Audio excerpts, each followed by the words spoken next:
दोस्तों, यूपी में और खासकर इस नए दौर में क्या पुलिस की गोली अक्सर किसी मुसलमान की छाती में ही जाकर उतरती है, किसी यादव को ही लगती है? और क्या उत्तर प्रदेश पुलिस में जाति देखकर, सरनेम देखकर पुलिस गोली चलाती है, एनकाउंटर करती है, मुठभेड़ करती है? अब ये जो संगीन किस्म के जो आरोप हैं, जो तोहमतें, मैं नहीं लगा रहा, ये अखिलेश यादव कह रहे हैं और इस पर कांग्रेस मोहर लगा रही, हामी भर रही है। पूरा विपक्ष कह रहा है कि कहीं ना कहीं जाति देखकर एनकाउंटर किए जा रहे हैं। अब सवाल यह है कि अभी हाल ही में 28 अगस्त को उत्तर प्रदेश के शहर सुल्तानपुर, अमेठी से एकदम सटे हुए सुल्तानपुर में एक ज्वेलर के यहाँ 14 लोगों ने डकैती डाली, डकैती के प्लान को एग्जीक्यूट किया, अंजाम दिया। अब इसमें ठाकुर भी थे, ज्यादातर ठाकुर थे, इसमें पंडित भी थे, इसमें एक यादव भी था। लेकिन जब पुलिस ने कार्रवाई करी तो जो ठाकुर थे, जो सिंह थे, जो आजकल किंग हैं, सिंह छोड़ दिए गए, पंडित छोड़ दिए गए। पुलिस की गोली सिर्फ और सिर्फ यादव की छाती में जाके उतर गई, यादव ही मारा गया, सिर्फ और सिर्फ यादव। अब दोस्तों, इस वारदात में जो सबसे चौंकाने वाली, जो सबसे सरप्राइजिंग बात है वो ये है कि इस पूरी घटना का जो मास्टरमाइंड है वो ये शख्स है, विपिन सिंह। कुछ लोग ठाकुर साहब कहते हैं, कुछ लोग विपिन सिंह कहते हैं। गैंग में Vipin Singh is the mastermind. इसी आदमी ने इस पूरी डकैती, इसकी साजिश रची, इसको अंजाम दिया, माल लूटा। लेकिन विपिन सिंह पर गोली नहीं चली, विपिन सिंह पर गोली नहीं चली, बल्कि विपिन सिंह को बहुत सुरक्षित और महफूज रखा गया और इसको घटना के एक दिन बाद सरेंडर कराया गया। सरेंडर कराने के बाद इसको वीआईपी ट्रीटमेंट दिया। पुलिस ने ऐसे ट्रीट किया जैसे विपिन सिंह ना हो कोई विधायक हो। अब विपक्ष का आरोप है, खासकर समाजवादी पार्टी का आरोप है कि साहब ये जो विपिन सिंह है, इसके जो तार हैं ऊपर तक जुड़े हैं, ऊपर तक जुड़े हैं इसके तार। इसीलिए विपिन सिंह पर गोली नहीं चली। गोली चली तो मंगेश यादव पे चली। विपिन सिंह, त्रिभुवन सिंह, सचिन सिंह, फलाने सिंह, ढिमाके सिंह, ये जो जितने सिंह थे, इनकी छाती पर गोली नहीं चली। छाती पर अगर गोली उतरी तो मंगेश यादव पर। और यहीं पर अखिलेश यादव का कहना है कि कहीं ना कहीं जाति देखकर यूपी पुलिस गोली चला रही है। अब दोस्तों, मंगेश यादव का एनकाउंटर कैसे हुआ, मुठभेड़ में उसे कैसे मारा गया, वो कौन सी परिस्थितियां थीं, और वैसे भी पुलिस एनकाउंटर कैसे करती है, इसकी परतें मैं आज खोलने जा रहा हूं। और एक बहुत ही सीनियर लीजेंडरी पुलिस ऑफिसर आज आपके सामने कैमरे पर बहुत से राज उगलने जा रहे हैं इस घटना को लेकर। लेकिन एक चीज यहां पर मैं जिक्र करना चाहूंगा कि मंगेश यादव के यहां जब दबिश पड़ी पुलिस की, उस वक्त उसकी मां थी और उसकी एक बहन थी जो स्कूल में पढ़ती थी। और उनका कहना है, उनकी मां का और बहन का, कि पुलिस जब मंगेश को उठाकर ले गई तो सिर्फ इतना ही कहा कि पूछताछ करने ले जा रहे हैं। 2 बजे रात को आई थी पुलिस, जबरदस्ती हमारे भाई को लेकर गई। तो कहा था हम सबको मार दे, 2 जनी है। हाँ, बच्ची युवा हम 2 जनी है, मार दे हम सबके। अब एक और चौंकाने वाला तथ्य इस पूरे घटनाक्रम में, और वो तथ्य ये है कि जब मंगेश यादव को पकड़ लिया, दबोच लिया पुलिस ने, कितना माल बरामद हुआ ये तो पुलिस ही बताएगी। लेकिन जो ज्वेलर है उनका कहना है कि मेरा माल बरामद नहीं हुआ, जो मेरे यहाँ से लूट हुई थी, डकैती हुई थी, वो सोना, वो जेवर मुझे नहीं मिली, ये कहना है। बहरहाल जहाँ चली, मैं इस विषय में नहीं जाना चाहता हूँ। मैं एक और चौंकाने वाली बात पर आ रहा हूँ कि मंगेश यादव को जब दबोच लिया, उसके बाद पुलिस में कुछ फाइलें खुली, और ये फाइलें थी इनाम की फाइलें, ये फाइलें थी मेडल पहनाने की फाइलें, ये फाइलें थी कि एनकाउंटर के बाद मेडल कैसे दिया जाएगा। और आज तक के एक बड़े सीनियर जर्नलिस्ट मिलिंद कांडेकर साहब, उन्होंने ट्वीट पर जिक्र किया, मैं पढ़ रहा हूं इनाम को लेकर, कि मंगेश यादव के एनकाउंटर के बाद यूपी पुलिस ने क्या क्या किया। 2 सितंबर, यानी जब मंगेश यादव को घर से उठा लिया 2 सितंबर को, उसके बाद 2 सितंबर को पुलिस ने 50,000 रुपए का इनाम का ऐलान कर दिया। और फिर 4 सितंबर को, 2 दिन बाद इस इनाम को बढ़ाकर 1,00,000 रुपए कर दिया और 6 सितंबर को मंगेश यादव को मौत के घाट उतार दिया गया। यानी पहले पकड़ा, फाइल खुली, इनाम रखा, इनाम बढ़ाया और फिर मौत के घाट उतार दिया। और आप सोच लीजिए कि अब इस एनकाउंटर का इनाम किसको मिलेगा, किसके छाती पर मेडल सजेंगे, और मेडल भी किस लिए, किस तरह के एनकाउंटर के लिए। अब दोस्तों, इस पूरी वारदात की हर परत आज मैं खोलने की कोशिश करूंगा। और मैंने कहा कि जो एक्सपर्ट हैं आज गजब के, कई राज खोलने जा रहे हैं, लेकिन एक सवाल है, और सवाल ये है कि अगर कोई अपराध, कोई भी क्राइम अगर 13-14 लोग मिलकर उसको अंजाम देते हैं, 13-14 क्रिमिनल्स, तो उन 13-14 में से सिर्फ एक ही की छाती पर गोली क्यों चलती है, एक ही की छाती पर गोली क्यों उतरती है पुलिस की, बाकी पर क्यों नहीं? और क्या एक खास जाति को यहां पर टारगेट किया गया है? ऐसा है क्या? और अगर ऐसा है तो क्या यूपी पुलिस अगर इस पूरे एनकाउंटर की जांच करती है, या यूपी की कोई भी एजेंसी, यूपी गवर्नमेंट की कोई भी एजेंसी जांच करती है, तो क्या दूध का दूध पानी का पानी कर पाएगी?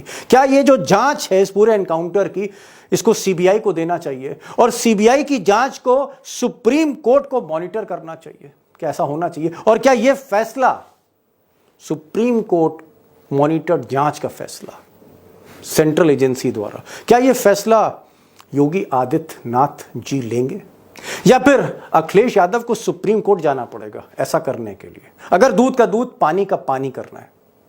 अब कुछ भी कहिए, इस घटना में मंगेश यादव के एनकाउंटर ने, जिसको विपक्ष कह रहा है फेक एनकाउंटर है, इसने एक तूफान खड़ा कर दिया उत्तर प्रदेश की सियासत में। और आप कह सकते हैं कि उत्तर प्रदेश की सियासत कहीं ना कहीं इस एनकाउंटर के बाद ऐसा लगता है जैसे बदलने जा रही है, जिस तरह का तूफान है इस वक्त। और इसलिए इसकी तह में जाने के लिए, इसको समझने के लिए आज दो खास मेहमान हैं। आज हमारे साथ एक्सपर्ट हैं senior IPS officer 1975 batch VN Rai साहब। वीएन राय जो सुल्तानपुर, जहां पर ये डकैती पड़ी, उसके 3 साल कप्तान रहे, जो सुल्तानपुर के आईजी जोन रहे, जो उत्तर प्रदेश के डीजी रहे, जो जुर्म को समझते हैं, मुजरिम को भी समझते हैं। और सबसे बड़ी बात, इस दौर में, मोदी जी के दौर में, ऐसे आप कह सकते हैं आईपीएस ऑफिसर हैं जो सच बोलते हैं, सच बोलते हैं। तो आज वीएन राय साहब होंगे और इनको जरूर सुनिएगा, इनको जरूर सुनिएगा। 35 साल जिस आदमी ने आईपीएस की वर्दी पहनी, जो यूपी का ही है, सुल्तानपुर का कप्तान रहा, आईजी रहा, और सुल्तानपुर की घटना है, वीएन राय साहब को जरूर सुनिएगा। और साथ में अशोक वानखेड़े टाइगर होंगे। टाइगर भी आज बहुत कुछ बताने जा रहे हैं। ज्यादा वक्त नहीं लूंगा, सीधे चलता हूं अशोक वानखेड़े टाइगर के पास, और सीनियर आईपीएस ऑफिसर वीएन राय, जो सुल्तानपुर के एसपी रहे, लखनऊ के आईजी जोन रहे, जिनके अंडर में सुल्तानपुर था, और जो डीजी रहे, जो सच बोलते हैं। इन दोनों के पास चलता हूं, बिल्कुल और समय नहीं लूंगा। राय साहब, आप 75 बैच के आईपीएस ऑफिसर रहे, बड़े सीनियर, बहुत नामी गिरामी ऑफिसर आप रहे। सुल्तानपुर, जहां का ये मामला है, वहां के आप 3 साल कप्तान रहे, आप आईजी भी रहे सुल्तानपुर के। सुल्तानपुर को समझते हैं, उत्तर प्रदेश की सियासत को भी समझते हैं, पुलिसिंग को भी समझते हैं। एक सवाल जो अमूमन आखिर में पूछा जाता है जब आप खुल जाते हैं, लेकिन मैं शुरू में ही आपसे पूछ रहा हूं, और हो सकता है ये सवाल तल्ख हो सकता है आपको अच्छा ना लगे, क्योंकि आप भी वर्दी वाले ऑफिसर हैं। क्या एनकाउंटर फर्जी होते हैं? गोली मार दी जाती है पकड़कर, क्या एनकाउंटर फर्जी होते हैं? यस या नो? होते हैं, ज्यादातर होते हैं। मैं तो आपसे कहूंगा ज्यादातर होते हैं। और इसमें होते देखिए, हैं आप सिर्फ सर, बड़ी बात, पहला आईपीएस ऑफिसर जो कैमरे पे बोल रहा है। राय साहब होते हैं भाई, जी जी, मैं पूरी जिम्मेदारी के साथ कह रहा हूँ, ना सर, सिर्फ सलूट है। ज्यादातर होते हैं। लेकिन मुझे भी मेरा 25-30 बरस हो गए राय साहब, मुझे भी 25-30 बरस हो गए। इस तरह से किसी आईपीएस ऑफिसर जो डीजी रहा हो यूपी का, सुल्तानपुर का एसपी, आईजी कह रहा है कि साहब एनकाउंटर फेक होते हैं, गोली मार दी जाती है। जी जी, लेकिन आप वाक्य पूरा करने दीजिए। इसके लिए आप पुलिस को सिर्फ दोषी नहीं ठहरा सकते। देखिए, मैंने 6-7 मुख्यमंत्रियों के साथ काम किया, और मैंने देखा कि सब उसमें शॉर्टकट की संस्कृति में विश्वास करते थे। सब चाहते थे कि पुलिस अपराधी को पकड़े, उसका हाथ पैर तोड़ दे, पुलिस फर्जी मुठभेड़ों में मार दे, पुलिस एफआईआर दर्ज ना करे ताकि दिखाया जा सके कि अपराध कम हुए हैं। तो ये लगभग सारे मुख्यमंत्रियों के साथ हुआ, मैं पूरी जिम्मेदारी के ओह साथ कह रहा हूँ। तो जी इस ये जिस एनकाउंटर की आप बात कर रहे हैं, मेरे पास जी। पूरे तथ्य नहीं है, पूरे तथ्य हो तो मैं चलिए उस पर भी मैं आपको तथ्य बताता हूं। जो एसटीएफ है उसी की रिलीज में आपको बता रहा हूं। और एसटीएफ की जो रिलीज है उसमें कहा गया है कि इस पूरे स्क्वाड को शाही साहब, डीके शाही साहब लीड कर रहे थे, डिप्टी एसपी। और जिस वक्त मंगेश यादव मोटरसाइकिल से आ रहा था, उसको रोकने की कोशिश की, लेकिन पीछे जो मंगेश यादव के बैठा था उसने फायर कर दिया। उसके बाद गाड़ी डिसबैलेंस हुई, आगे जाके किसी खेत में घुस गई। अल्टीमेटली 4 लोग थे, 4 पुलिस वाले थे, मैं नाम ले रहा हूं। Inspector Raghavendra Singh, inspector Mahavir Singh, constable Brijesh Singh, constable Amar Singh. Surname पे आप जोर दीजिएगा। और सामने मंगेश यादव था जो स्लिप कर गया था। और इनका कहना है कि साहब हमने कहा सरेंडर कर दो, उसके बाद उसने फायर कर दिया तो हमें भी फायर करना पड़ा, उसकी गोली लग गई और बाद में अस्पताल ले गए तो मौत हो गई। ये जो आपने देखा कि सिंह सिंह सिंह सिंह और सामने एक यादव, क्या आपको लगता है कि ये जो जाति के मसले हैं, जाति के मसले हैं, ये जो फीलिंग्स हैं इस तरह की, ये पुलिस में भी है, सरकार में भी है, एडमिनिस्ट्रेशन में भी है? और देखिए अखिलेश यादव जी ये भारतीय समाज में जाति एक ऐसा सच है जिसे आप झुठला नहीं सकते। बहुत गहरे बैठी हुई चीजें हैं जो जाति से जुड़ी हुई हैं। पुलिस में भी है, जिस तरह दूसरी संस्थाओं में, अभी आपने सरकार का भी नाम लिया, चुनाव इसी जी बात पे हो रहे हैं, तो पुलिस में भी है। मैं इस पर्टिकुलर मामले पे कोई टिप्पणी नहीं कर रहा क्योंकि इसके तथ्य मेरे पास नहीं है। आपने नहीं, जिस मैंने तो तरह से आपको नाम बताया लिए, एसटीएफ का मैंने बताया कि ये एसटीएफ की प्रेस रिलीज है। Raghavendra Singh, Mahavir Singh, Brajesh Singh, Amar Singh, 2 constable 2 inspector. जितने नाम आपने दिए हैं ये सभी ठाकुर हैं। आप ये सुझाव देना चाहते हैं तो मुझे जी लगता है नहीं, कि मैं ये तो भी सच्चाई बता सही रहा हूं राय साहब, नहीं, मैं लेकिन सच्चाई बता रहा हूं। ये सही नहीं होगा क्योंकि सिंह सरनेम उत्तर प्रदेश के कई जातियों में लगाया जाता है। तो जब तक जी पूरे तथ्य ना हो तो मैं इस पर टिप्पणी नहीं करूंगा। लेकिन मैं आपको ये बता सकता हूँ कि जाति तो शुरू से ही एक सच्चाई रही है। सिर्फ अगर आप जी मुझे मौका दे तो मैं 2-3 उदाहरण आपको देता हूँ। अगर देखिए संक्षेप में दे दे। हाँ, चंबल हमारे यहाँ बड़ा मशहूर इलाका रहा है जहाँ डकैत होते थे। आप पाएंगे जी कि जो अग्रणी जातियों के डकैत थे, जिसमें मान सिंह, माधो सिंह जी या लुक्का पंडित, रूपा पंडित, इन सारों का आप जरा ग्राफ देखें कैरियर का, ये 20-20, 25-25, 30-30 साल तक डकैती डालते रहे, ये मारे नहीं गए, बहुत सारे इसमें सरेंडर कर गए।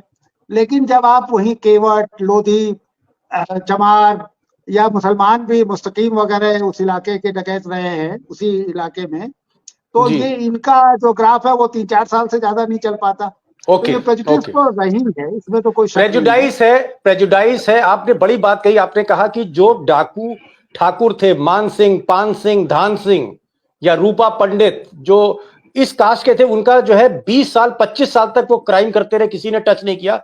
लेकिन जो बैकवर्ड जाति के डाकू थे, जो आप लोध वोध के नाम गिना रहे हैं, उनको 3 साल में, 4 साल में मार दिया। और हो सकता है फूलन देवी अगर सरेंडर ना करती तो वो भी एनकाउंटर में मारी जाती।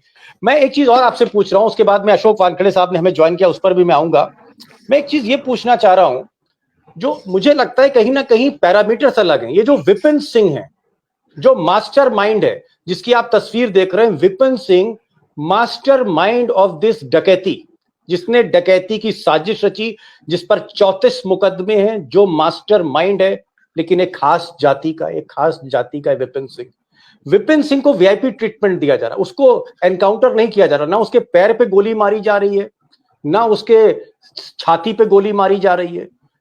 उसे बकायदा समय दिया जा रहा है कि वो एनकाउंटर करे। 28 तारीख की घटना है, 29 तारीख को आराम से एक वीआईपी की तरह वो सरेंडर करता है। पुलिस मुस्कुराते हुए उसको जो है पकड़ती है, गाड़ी में बैठा के ले जाती है, फिर चाय पानी होता है।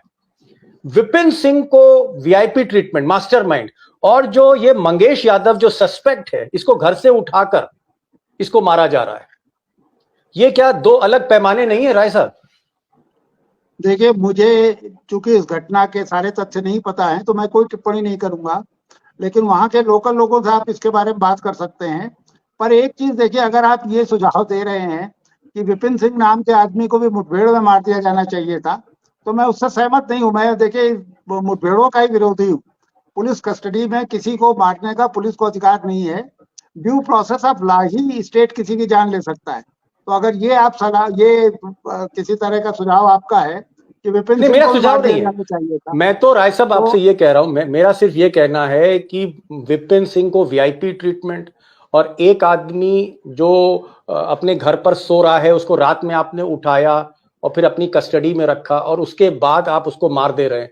आप खुद ही कह रहे हैं कि ये मर्डर है, आपने कहा कि एनकाउंटर मर्डर होते हैं। तो मेरा सिर्फ ये कहना, क्या दो अलग पैमाने आपको नहीं लगते? अगर ऐसा ही हुआ है तो ऐसा हुआ है तो निश्चित रूप, देखिए इसमें एक चीज अगर आपके पास हो तो आप मुझे बता दीजिए। ये जो व्यक्ति मारा गया, यादव जिसे आप कह रहे हैं, मैंने पढ़ा कि उसके ऊपर इनाम था। इनाम कितने दिन पहले घोषित हुआ था? मरने चलिए, के ये भी एक मैं ही दो बताता दिन हूँ, ये पहले। भी मैं बता दे रहा हूँ। ये मैं फिर आ रहा हूँ वानखेड़े साहब के पास टिप्पणी लूंगा। ये भी मैं बता दे रहा हूँ और बकायदा मैं आपको हवाला देके बता रहा हूँ। उसमें मिलिंद खांडेकर लिखते हैं, आज तक के एडिटर हैं, ये लिखते हैं और फैक्ट्स के साथ लिखते हैं। ये पूरा वायरल इनकी ट्वीट कर, ये कह रहे हैं कि 2 मंगेश यादव को गिरफ्तार किया गया या पकड़ा गया। 2 सितंबर को पकड़ने के बाद 2 सितंबर को 50,000 रुपए का इनाम उस पर रखा गया। 4 सितंबर को इनाम 1 लाख रुपए कर दिया गया और 1 लाख रुपए जब इनाम किया गया उसके बाद उसका एनकाउंटर कर दिया। जी सर, आपकी देखिए टिप्पणी। अगर ये तथ्य सही है कि उसे पकड़ा गया, तब तो वैसे ही पकड़ा गया तो एनकाउंटर फर्जी हो गया। लेकिन अब पकड़ा नहीं भी गया और इसके मरने के 1 दिन पहले इनाम घोषित हुआ है, तो ये मामला फिर संदिग्ध है। मुझे लगता है इसकी व्यापक छानबीन होनी चाहिए और उत्तर प्रदेश पुलिस से इतर किसी संस्था को करना चाहिए। न्यायपालिका करे, सीबीआई करे, कोई दूसरी। अगर उसे मरने के 2 ही 3 दिन पहले इनाम घोषित हुआ है तो इसका मतलब फिर वो संदिग्ध है मामला। जी, मैं वानखेड़े साहब के पास आ रहा हूं, फिर राय साहब के पास फिर वापस जाऊंगा। वानखेड़े साहब, वीएन राय साहब, जिस सुल्तानपुर जिले में डकैती पड़ी, इतना बड़ा विवाद तूफान मचा है उत्तर प्रदेश में, उस सुल्तानपुर के 3 साल तक ये कप्तान थे। He was the superintendent police of Sultanpur. बाद में जब ये आईजी प्रमोट हुए तो भी इनके अंडर में सुल्तानपुर आता है। इन्होंने ये कहा कि सुल्तानपुर में जो कुछ हुआ है, ये जो एनकाउंटर है, ज्यादातर एनकाउंटर फर्जी होते हैं। ये कह रहे हैं मर्डर है, ये कह रहे हैं कि ये गलत है, ये गलत, ऐसा नहीं होना चाहिए था। मैं आपसे पूछ रहा हूं वानखेड़े साहब, क्योंकि मैंने इनको 4 चीजें बताई, उसमें से एक चीज मैंने ये बताई कि मंगेश यादव की जब घेराबंदी हुई तो उसको जो दौड़ाया inspector Raghavendra Singh, inspector Mahavir Singh, constable Brajesh Singh और कांस्टेबल अमर सिंह। क्या टाइगर आपको लगता है कि कहीं ना कहीं ये जो कास्ट फैक्टर है कि भाई मुसलमान है, यादव है, ये हमारे नहीं है, ये अखिलेश यादव के हैं, ये समाजवादी पार्टी के हैं, ठोको इनको, ठोको, क्या ऐसा है? ऐसा है, मेंटालिटी है? यकीनन मैं इस बात को जो राय साहब कह रहे हैं, मैं बिल्कुल उससे सहमत हूं। पूरा उत्तर प्रदेश चल रहा है गोरखपुर के स्टाइल में। मुख्यमंत्री का आवास या मुख्यमंत्री की जगह ये मठ है और पूरा प्रदेश तिवारी जी का जी हट्टा जो है, पूरे प्रदेश को जी बिल्कुल हत्ता तिवारी जी का हरिशंकर तिवारी वर्सेस, आप कह रहे हैं हरिशंकर तिवारी वर्सेस जो माफियागिरी वहां चलती थी, वो जो माफियागिरी वहां चलती थी, वो अब लखनऊ से चलने लगी है। सीधा सीधा आरोप है। मैंने फोटोग्राफ देखे, जो एसटीएफ एनकाउंटर करता है उसका डिप्टी एसपी है डीके शाही, वो चप्पल में है। आप किसी के एनकाउंटर करने के लिए क्या चप्पल पहन की जाती है क्या? राय साहब जवाब दीजिए, वानखेड़े साहब क्या कह रहे हैं? जब आप कप्तान थे, राय साहब जब आप सुल्तानपुर के कप्तान थे, एसपी थे, आप क्या चप्पल पहन के दबिश देने जाते थे अपराधियों? क्या चप्पल पहन के? देखिए एसटीएफ आमतौर से वर्दी नहीं पहनते एसटीएफ के लोग, लेकिन चप्पल पहन के तो कोई नहीं जाएगा, क्योंकि अगर आप कहीं मुठभेड़ में जा रहे हैं, गिरफ्तारी में जा रहे हैं, तो आपको भाग दौड़ करनी पड़ेगी, कूदना फांदना पड़ेगा, बहुत सारे हर्डल्स आएंगे जो पार कर, तो चप्पल पहन के तो। लेकिन ये जरा आप जांच लीजिए कि जिन डिप्टी एसपी का नाम आप ले रहे हैं वो घटना ये एनकाउंटर होने के बाद तो नहीं पहुंचे, हो सकता है कि वो जी फोटोग्राफ encounter हो गया, फोटोग्राफ उनको रात का सूचना है। मिली हो। ये जो रात का है। डीके साही जो है वो थोड़े उस पे भी ये है कि डीके साही की पत्नी है रीटा साही, वो जी गोरखपुर क्षेत्र की महिला मोर्चा की कोषाध्यक्ष है। अभी महिला आयोग का बीजेपी जो के। गठन हुआ, हाँ अभी जो महिला आयोग का गठन हुआ उसमें वो सदस्य बनाई गई। ये जी पॉलिटिकल अब लिंक टिप्पणी है। राय यदि ये पॉलिटिकल लिंक है तो फिर क्या ठाकुरों का ही प्रोटेक्ट किया जा रहा है? जिसके ऊपर 36 मुकदमे हैं, 37 मुकदमे हैं, वो अरेस्ट होता है। जो मास्टरमाइंड है वो अरेस्ट होता है। जिसके ऊपर 7 मुकदमे हैं उसके ऊपर 1 लाख का प्राइस जाता है। ये कौन और सा, मार दिया जाता मुझे है। ये नहीं समझ में आता है। और उसको गोली मारी जाती है। एनकाउंटर होते हैं। एनकाउंटर में कितने ठाकुर मारे गए ये बताए, जरा हिसाब दे। ये क्या गोली साहब। कोई अलग से बना के लाती है क्या यूपी पुलिस? कि जो गोली गाइडेड मिसाइल जैसी चलती है, जाएगी यादव दिखते से साइड को जाएगी, घुस जाएगी, ठाकुर दिखते से वापस आएगी, दूसरी तरफ चली जाएगी।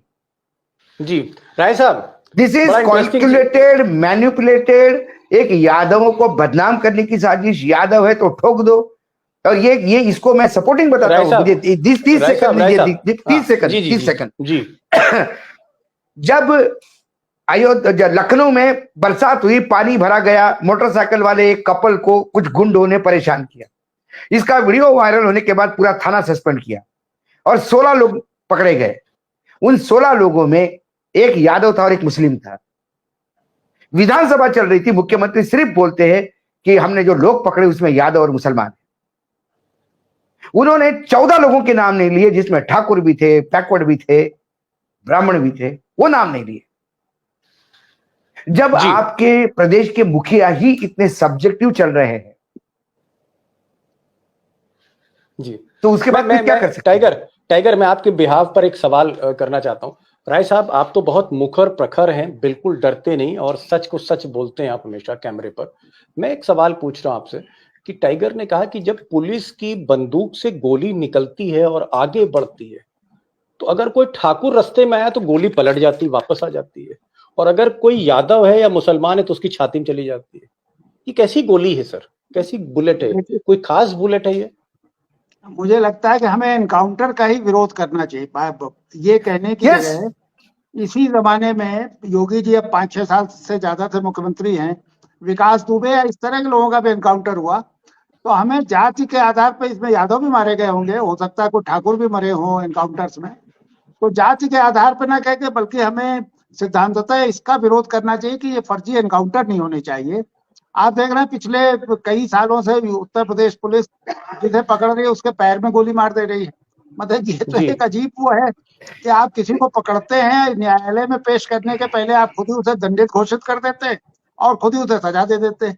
तो ये जी रुकना चाहिए। उसमें यादव ठाकुर का मसला मुझे लगता है दीपक जी, कि किसी भी दीपक जाति जी, का हो उसे नहीं करना चाहिए। अब यूपी में लोग जानते हैं कि किसकी हत्या होने वाली। जी क्या आतिक अहमद ये नहीं कह रहे थे कि मेरी हत्या होगी? वो बार टाइगर, बार यहाँ कहते थोड़ा थे सा कि मुझे मैं मारना नहीं, एक सेकंड, मुझे मारा जाएगा।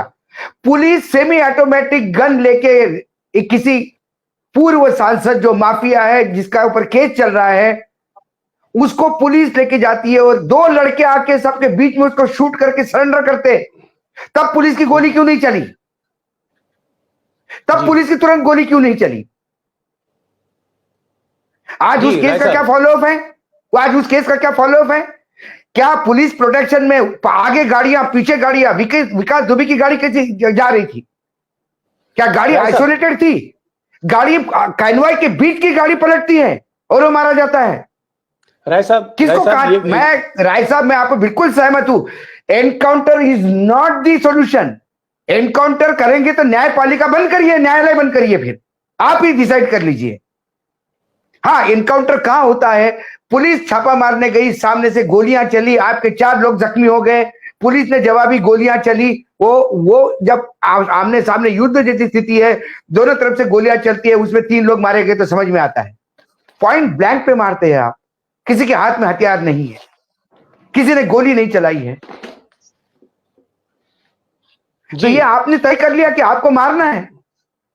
राय इसमें साहब, दूसरा राय एंगल साहब, एक दीपक एक दीपक मिनट, एक मिनट एक एक एक एक उसके बाद राय साहब को पूरे 2-3 सवालों के जवाब देने दे। दूसरा जी। राय साहब, एक एक एक मेरा जो डाउट है, क्या उस यादव को मारने के पीछे किसी ने सुपारी दी थी? अभी तक लूट का माल जमा नहीं हुआ है, डकैती का माल पकड़ा नहीं गया है। क्या एक उसमें से आदमी कम किया गया? विकास दुबे की हत्या के बाद विकास दुबे का पैसा कहां गया? अब्जों रुपए पैसा कमा के रखा था उसने। क्या वो रुपया किन्हीं व्यापारियों के पास लगा हुआ था? क्या सबने मिलकर काम किया? मेरा आरोप है, एसटीएफ में बाकायदा डील होती है कि किसी का हाफ एनकाउंटर करना, किसी को फुल एनकाउंटर करना। ये हाफ एनकाउंटर कैसा होता है? इसका यादव का क्यों हाफ एनकाउंटर नहीं हुआ? कोई भाग रहा है तो गोली कैसी? राय साहब, पुलिस में ये तो होगा कि कोई भाग रहा है कि सीधा सीने में गोली मारो कि पैरों पे गोली मारो? जी राय साहब, सवालों की बौछार लग गई राय साहब, लेकिन आपसे हम लोग इसलिए सवाल कर रहे हैं, आप ही से उम्मीद है, आप जैसे आप उस डिपार्टमेंट में हैं। हम तो राय साहब, ये हम आपको पुलिस वाले नहीं मान रहे, आप उस डिपार्टमेंट में रह चुके हैं, तो उस डिपार्टमेंट के रूल्स क्या है कम से कम ये जानना चाहते हैं, और कुछ नहीं। देखिए, दो चीजें आपने उठाई। एक तो अतीक की हत्या की बात की, मैं पूरी तरह आपसे सहमत हूं कि राज्य अगर किसी को अपनी अभिरक्षा में, अपनी कस्टडी में लेता है, तो ये राज्य की जिम्मेदारी है कि उसके जान की हिफाजत करे। और अतीक वाले मामले में तो पूरी तरह से राज्य विफल हो गया, जिस तरह से उसकी हत्या हुई और जिस तरह से। अच्छा, मजेदार बात है कि जब हत्या हो रही थी तो वो सबसे अच्छा मौका था उन दोनों हत्यारों को मार देने का, वहां पर कुछ नहीं किया गया। तो वहां तो मैं आपसे सहमत हूँ कि वहां राज्य विफल हुआ, राज्य असफल हुआ। रही बात एनकाउंटर्स की, देखिए मैं फिर आपसे कह रहा हूँ कि मैं एनकाउंटर्स के ही खिलाफ हूँ। किसी भी एक्स्ट्रा जुडिशियल किलिंग, किसी भी एक्स्ट्रा जुडिशियल तरीके से आप अपराध नहीं रोक सकते।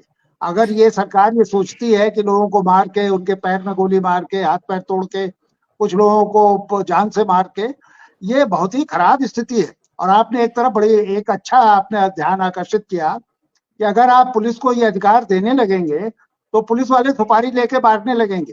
ये महाराष्ट्र में, बंबई में तो आप तो हुआ है, ये बंबई में तो जितने ये अब तक 56 और एनकाउंटर विशेषज्ञ, एनकाउंटर एक्सपर्ट, उनकी सिर्फ संपत्तियों की जांच करा लीजिए। उत्तर प्रदेश पुलिस में भी मैं कह सकता हूँ, मैं जिम्मेदारी और दुख के साथ कह रहा हूँ, क्योंकि मैं उसी बेड़े का सदस्य रहा हूँ। जिन लोगों को गैलेंट्री मेडल मिले हैं एनकाउंटर्स पे, जरा उनके गैलेंट्री मेडल्स के 10 के आप नमूने लीजिए और जांच कर लीजिए। तो ये तो देखिए बुरी बात है, लेकिन इस बुरी स्थिति के लिए पुलिस से ज्यादा हमारा समाज जिम्मेदार है, हमारा राजनीतिक नेतृत्व जिम्मेदार है, जो बजाय बुनियादी सुधार करने के वो पुलिस को लाइसेंस दे देता है कि तुम जिसको चाहो मार दो। आपने एक बार लाइसेंस दिया, आपने अशोक जी ने बहुत सही कहा, कोई नहीं जानता कि आप सुपारी लेके किसी को मार रहे हैं, सचमुच एक जेन्युइन अपराधी को मार रहे हैं। तो ये एक बुरी चीज है। और मुझे लगता है सुल्तानपुर वाली जो घटना है, उसे उसी नजरिए से देखना चाहिए हमें। एक सवाल राय साहब और आपसे पूछेंगे, और मैं चाहूंगा जनरल जवाब दीजिए, क्योंकि अभी ये तो मामला जो है अब इसकी जांच होगी, जांच हो भी रही है, और आगे मुझे लगता है ये मामला कोर्ट में जाएगा। जिस तरह से अखिलेश यादव, कांग्रेस, विपक्ष इस पूरे मामले को उठा रहा है, तो सुप्रीम कोर्ट में मामला जाना ही जाना। मैं एक चीज आपसे यहाँ पर पूछ रहा हूँ, ये जो जिसके यहाँ डकैती पड़ी, उस सर्राफ का मैं भरत जी का बयान सुन रहा था। उन्होंने कहा कि साहब हमारा तो माल भी लूट गया, बंदूक भी लगा दी, हमारे साथ तो सब कुछ हो गया, और माल मिला भी नहीं, हमें तो माल मिला नहीं, आदमी भी मार दिया, माल भी नहीं मिला, है ना। तो वो मैं यहाँ पर सवाल ये कर रहा हूँ, क्या आपको से मैं पूछ सकता हूँ आपसे कि क्या पुलिस जो माल बरामद करती है डकैतों से, लुटेरों से, जैसे 10 किलो चांदी मिल गई या 50 किलो सोना बरामद कर लिया कैश, तो क्या ये इस तरह की रिपोर्ट्स आई जब आप एसपी थे, आईजी थे, कि पुलिस उसमें से कुछ पैसा रख लेती है अपने पास? किस तरह का करप्शन होता है? जनता का जो परसेप्शन है वो किसी शून्य से नहीं उपजता। जनता के बीच में ये आम धारणा है कि पुलिस जो बरामद करती है उसमें बहुत सारा माल खल्त-मल्त कर देती है। तो ये किसी शून्य से थोड़ी ना उपजा है, जनता के अपने अनुभवों की उपज है इस तरह का परसेप्शन। तो ये आपका क्या अनुभव रहा? आपने 35 साल नौकरी करी पुलिस में। जी हाँ, कई बार मुझे भी अपने ऐसे सबऑर्डिनेट से निपटने का मौका मिला जहां इस तरह की शिकायतें, उनमें बहुत सारी शिकायतें सही भी पाई गई। तो ये तो देखिए, ये जो आप एक छवि की बात कर रहे हैं, धारणा की बात कर रहे हैं, तो ये धारणा किसी शून्य से नहीं उठती है। इस बड़ी धारणा बात के पीछे कही, बड़ी बात बड़े आपने।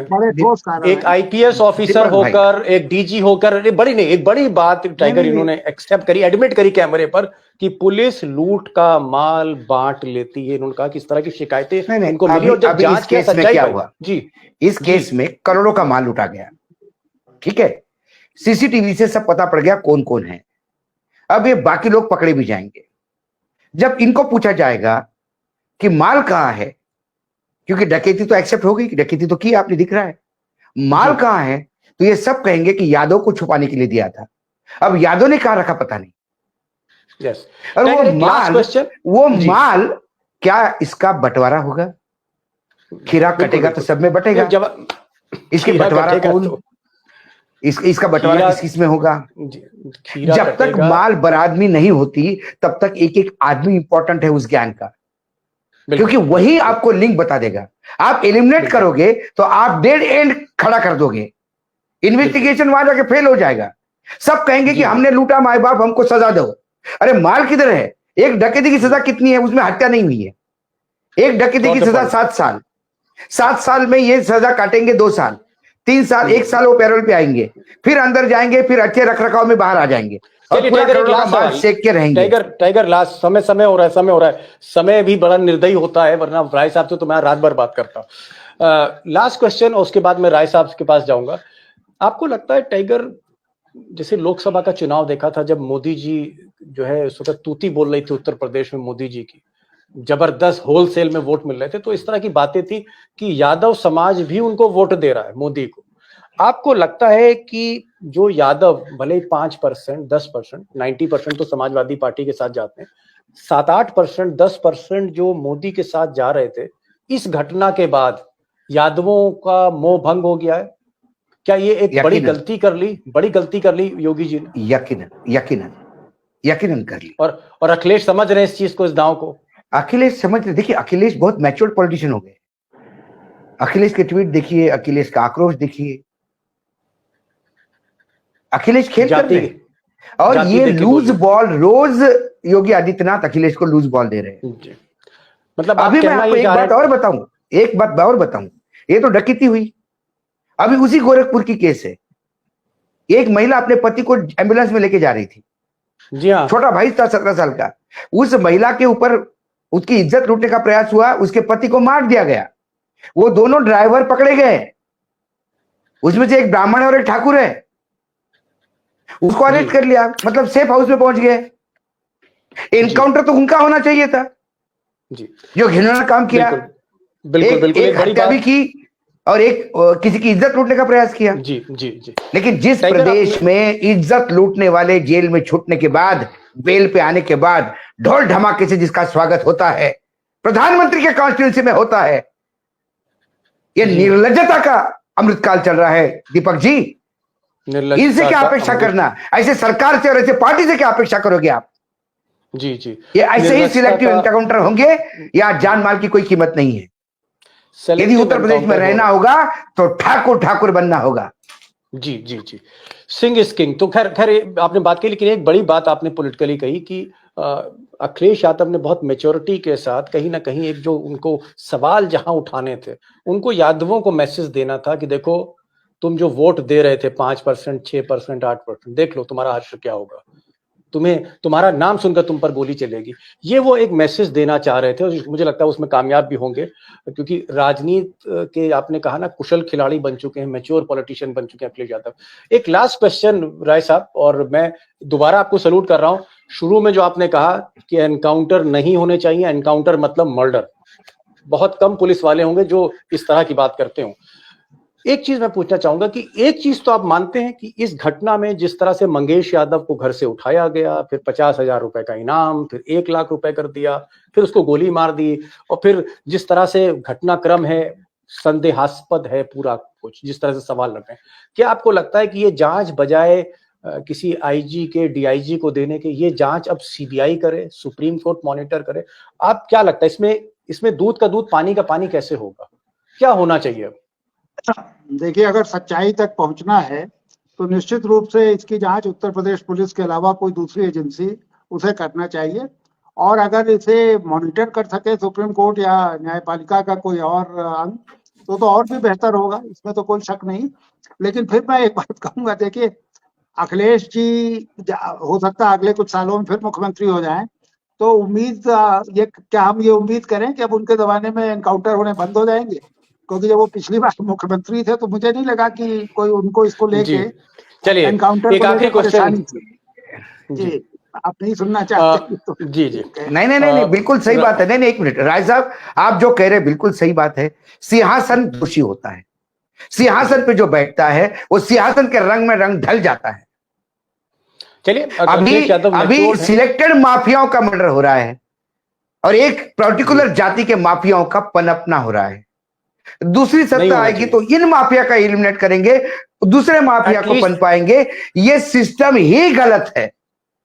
एटलीस्ट जो माफिया हैं उनको लेकर सेलेक्टिव ऑपरेशन नहीं होना चाहिए। माफिया होता है, माफिया उसकी कोई जाति नहीं होती, चाहे वो ठाकुर हो, पंडित हो, यादव हो, मुसलमान हो। माफिया पर इक्वली कार्रवाई होनी चाहिए। उसका स्केल, उसका पैमाना एक होना चाहिए, दो पैमाने नहीं होने चाहिए जो इसमें हमें दिखे।